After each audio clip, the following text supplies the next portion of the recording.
শীত পড়তেই প্রচুর পরিমাণে পাখির আগমন দীঘায়।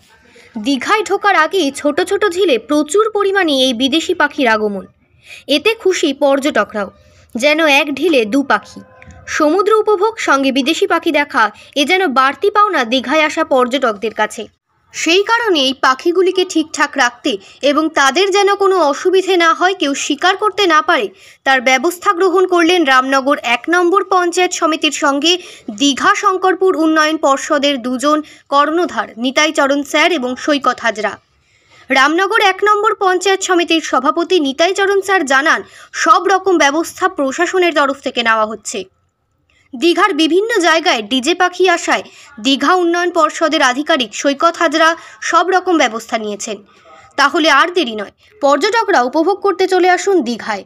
সমুদ্রের পাশাপাশি বাড়তি উপভোগ বিদেশি পাখি দেখা। আপনারা দেখছেন নিউজ ভারত 24 আওয়ার্স। আমাদের সাংবাদিক অংশুমানের সাথে সংবাদ পাঠে আমি মৌপ্রিয়া। শান্তির জায়গা বা পরিবেশ দূষিত নয়, ওই জায়গাটা বেশি করে আশ্রয় নেওয়ার চেষ্টা করে।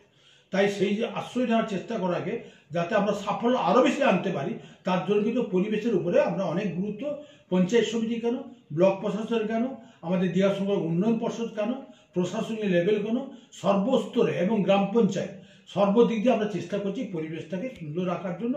পরিযায়ী পাখি থেকে যারা বেড়াতে আসছেন তাদের যাতে আরও বেশি আনন্দ উপভোগ করতে পারেন, তার জন্য আমরা প্রচেষ্টা গ্রহণ করছি।